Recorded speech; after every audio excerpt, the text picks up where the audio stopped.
Здравствуйте, мои хорошие. А вот вы никогда не задумывались, почему моего хорошего коллегу так странно зовут? Иху. Я вам расскажу одну историю, с которой поделился один эстонский филолог. Исповедь эстонского историка. Эстонцы – древняя нация и уникальный народ. Но есть одна информация, что историю перевернет.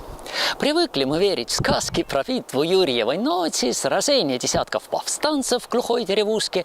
И, впрочем, скоро в учебник истории войдет святая война эстонского народа с империей русского зла. Как боком о бок с фашистами громили мы русских солдат. Историю мы почистили и будем переписать снова и снова опять.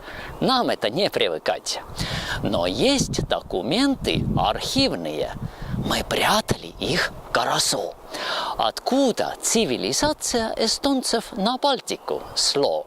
Сегодня никто не верит, что был с Урала исход. Сегодня пусть каждый проверит правдивой истории ход. Когда-то древняя Греция было все хорошо.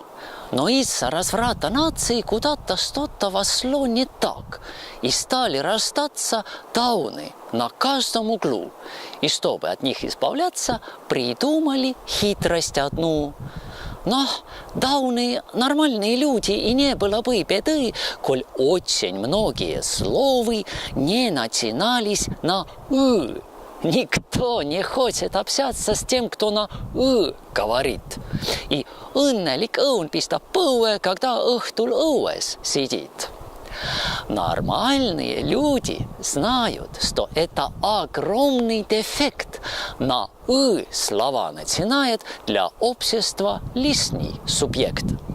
Чтоб обезопасить Грецию от этой болезни мозга, собрали они экспедицию, сажали на 3 корабля. И Урнальд, нежно, Урнальд на волнах качаясь, дауны на север плыли, пока не сумели причалить к берегам несчастной земли. Никто не хотел на болотах рождаться, жить, умирать. Но дауновскому народу не дали шанс выбирать. И вот уже много столетий плодятся они на земле. Смешались немножко с датчанами, шведами, немцами.